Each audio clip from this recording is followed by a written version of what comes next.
स्वस्था सदा, हमेशा अपनी आत्मा में स्वस्थ हो जा अगर तुझे मुक्ति को प्राप्त करना है तो। मरना है तो कोई इलाज नहीं है, बाजार में टेबलेट मिलती है, खा के मर जाओ। मरने में कोई होशियारी नहीं है, ऊपर चढ़ जाओ, कूद पड़ो, मर जाओगे। जीने में कला है। मरते तो वो हैं जिन्हें जीना नहीं आता। तेरे आजाद बंदे को न ये दुनिया न वो दुनिया, तेरे आजाद बंदे को न ये दुनिया न वो दुनिया, यहां जीने की पाबंदी वहां मरने की पाबंदी। वहां मरा नहीं जा सकता और यहां लोग जीते नहीं है।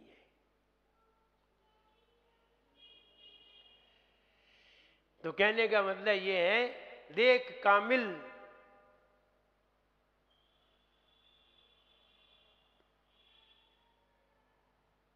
अब याद आ जाएगा फिर बताएंगे। कहने का मतलब ये है कि हम बाहर पदार्थों से अपने आप को अलग समझें, अलग हैं, अलग समझें, अलग जाने। जानोगे तो मानोगे और मानोगे तो करोगे और करोगे तो समाधि से मरोगे। और अगर किया नहीं, त्याग नहीं किया, घर में बैठ के किसी की समाधि होती नहीं है। जब कोई मरने को होता है तो कहे चलो महाराज आप चलो। अब क्या चले? यही लोग कहते हैं महाराज आप चलो, उन्हें समझा दो। अब कहाँ समझाएं उन्हें? समझते तो मेरे ही पास नहीं आ जाते। समझदार होते तो मेरे ही पास नहीं आ जाते। कहते महाराज के पास ले चलो। जब उनकी समझ में नहीं आ रही तो घरे कौन सी समझ में आएगी? और तुम जैसे लोगों की समझ में वैसे ही नहीं आएगी। तुम लोग सामने रहोगे तो उनकी समझ में नहीं आएगी। वे तुम्हें अपने दिखेंगे, हम तो उन्हें पराये दिखेंगे। जब वे हमारे पास आ जाएंगे तो हम उन्हें अपने दिखेंगे, लोग पराये दिखेंगे। लेकिन आने ही नहीं चाहते, वो मई मरेंगे, मई उनको नरा गड़ो है। तो कहने का मतलब ये है, आदमी इतना मोही हो जाता है, आया था कुछ भी लेके नहीं आया था, जाएगा कुछ भी लेके नहीं जाएगा। फिर ये तो बताओ क्यों ये झमेला खड़ा किया? ये मेरे कितने कहा था? किसी ने नहीं कहा था, हमने ही बना लिया था। हाँ बनाओ बनाओ, बाद में समझ में आएगी। जब आगे भ्रमण बढ़ेगा तब रोओगे। तो कहने का मतलब है कि जो बाहर जितने पदार्थ हैं वे कोई भी मेरे नहीं है और मैं भी उनका नहीं हूं। ना ये मेरा है ना मैं इनका हूं। कोई चीज मेरी नहीं है, यहां तक कि शरीर भी मेरा नहीं है। ना बाहर के पदार्थों का मैं हूं, ना बाहर के पदार्थ मेरे हैं। ऐसा जो निश्चय करता है सामायिक में बैठ करके, तो बाहर की चीजों का त्याग कर देता है और बाहर की त्याग करके अपनी आत्मा में स्वस्थ माने प्रशस्त, प्रसन्न हो जाता है। और अगर जरा सी भी चिंता है तो फिर तुम्हारा मुंह लटका सा रहता है। इसलिए आइए पढ़ते हैं क्या लिखा है। जो बाहरी है वस्तुएं वे है नहीं मेरी, कहीं उस भांति हो सकता कहीं उनका कभी मैं भी नहीं। यो समझ बाए आडंबरों को छोड़ निश्चित रूप से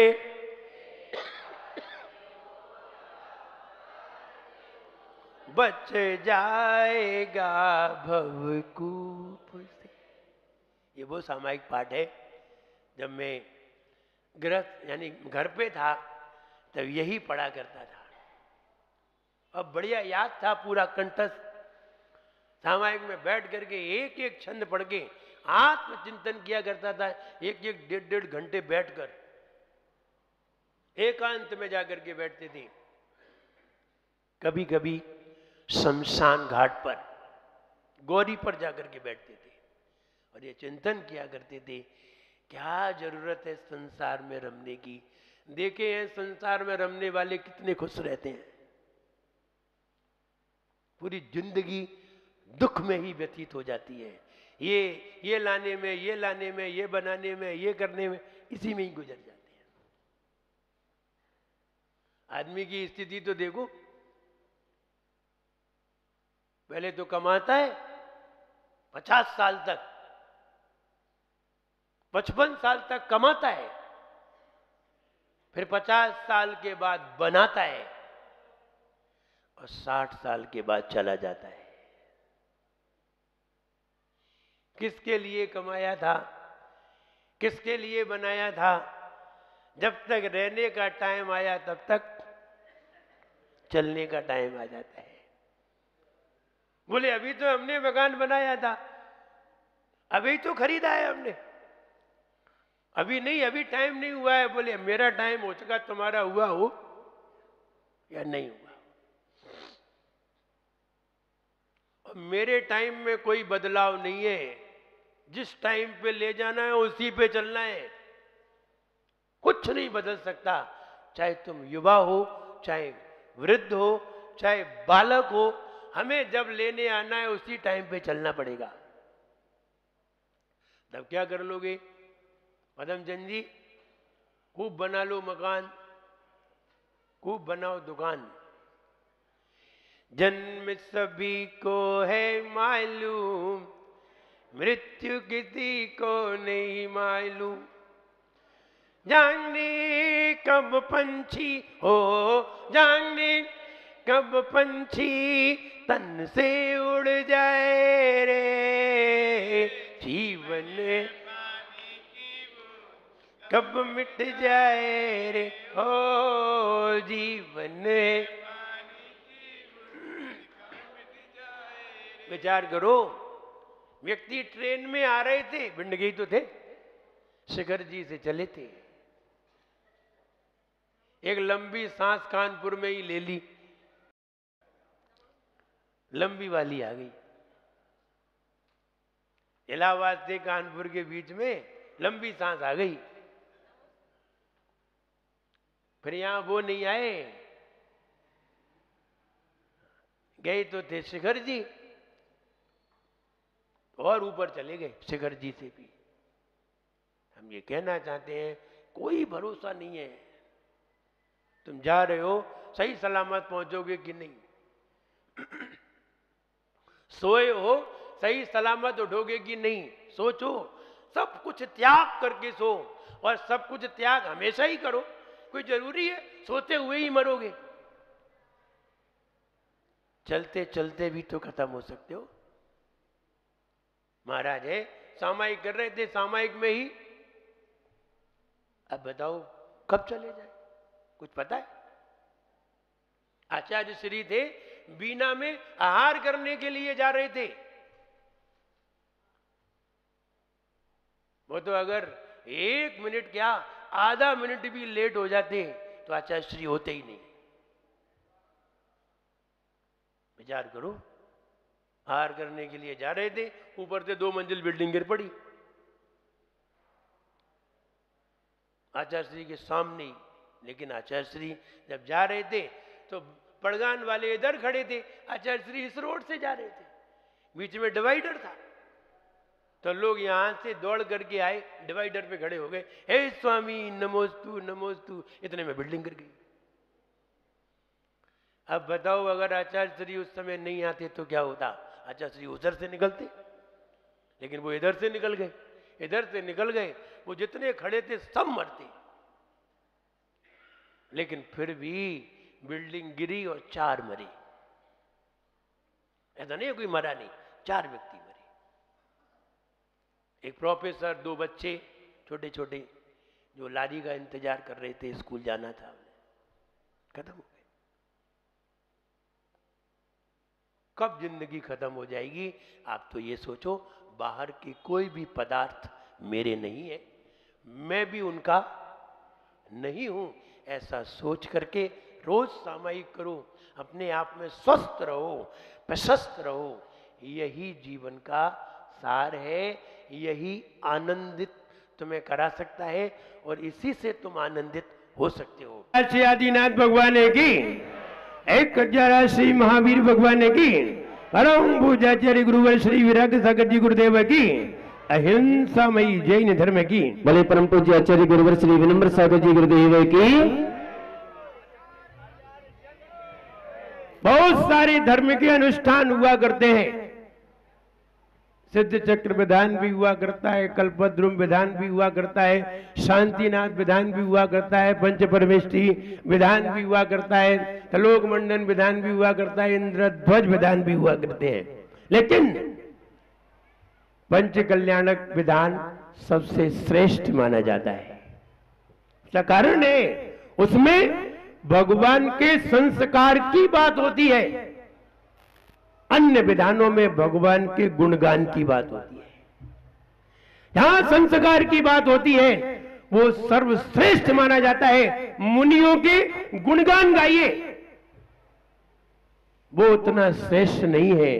जब कोई मुनि बनने जा रहा हो वो कार्यक्रम बहुत श्रेष्ठ माना जाता है।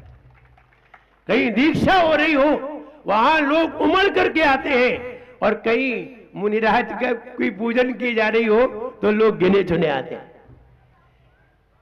दीक्षा का संस्कार, जन्म का संस्कार, जन्म के समय तीर्थंकरों के यहाँ कैसी स्थिति बनती है, नगर में कैसी स्थिति बनती है, गर्भ के समय क्या स्थिति चारों तरफ बनती है, और दीक्षा के समय क्या स्थिति बनती है, ये स्थितियों को प्रकट करना किताबों में लिखी हुई है, शास्त्रों में लिखी हुई है। पढ़ना अलग बात है, लेकिन उस दृश्य को प्रकट करना अलग बात है। आप एक स्टोरी को पढ़ लें, एक उपन्यास को पढ़ लें, बहुत से बहुत 20, 30, 50 रुपए की किताब आएगी, आप उपन्यास पढ़ के और छोड़ देंगे। ध्यान रहे, उसी उपन्यास को अगर कोई फिल्मी हीरो उस उपन्यास की फिल्म बनाता है, करोड़ों रुपए खर्च हो जाते हैं और करोड़ों रुपया कमाए जाते हैं, खर्च भी हो जाते हैं। कहने का मतलब यह है, किसी कहानी को साकार रूप दिया जाता है तो वो बहुत महत्वशाली हो जाती है। कहानी को थ्योरी रूप में दिया जाता है तो कहानी इतनी महत्वशाली नहीं होती। उपन्यास बहुत होती है, लेकिन वो उपन्यास जब प्रतिक्रिया रूप में, जब साकार रूप में परिणित की जाती है किन्हीं एक्टरों के द्वारा, तो उसकी कीमत बहुत कुछ हो जाती है। वही रामायण किताबों में लिखी है, और कई तरह की रामायण किताबों में लिखी है, लेकिन किताबों में लिखी है, कितने लोग उस रामायण को पढ़ते हैं नहीं मालूम। लेकिन जब वह रामानंद जी ने जब टीवी पे प्रकाशन की, तो जब वो चालू होती थी तो पूरे नगर में कर्फ्यू लग जाता था। विचार करिए, वही रामायण शास्त्रों में लिखी है तो लोग उसे पढ़ते नहीं थे, लोगों ने पढ़ी नहीं है। और वही रामायण जब रामानंद सागर ने जब टीवी पे प्रकाशित की, तो मुझे लगता है, ऐसा लगता था ऐसा तो कर्फ्यू में भी नहीं लगता। अभी भिंड में थोड़े दिन पहले कर्फ्यू लगा था, उस दिन भी लोग आवक जावक थी, लेकिन जब रामायण चालू होती थी, मुझे मालूम है जैसे लगता है जैसे कि स्काई लैब गिरने वाला है भिंड नगर में। जैसे स्काई लैब गिरता है तो कोई व्यक्ति दिखाई नहीं देता, वही यानी वो अब साकार रूप में दिखाई दे रही है।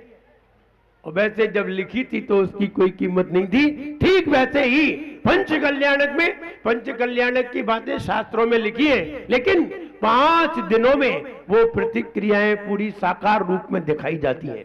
जितनी दिखाई जा सकती हैं उतनी दिखाई जाती हैं, इसलिए वो पंच कल्याणक बहुत महत्वशाली हो जाते हैं। जिसमें संस्कार की बात की जाती है, वे पंच कल्याणक हमारे नगर में, अब वो भी मणिमयी प्रतिमाओं के हमारे नगर में होने जा रहे हैं।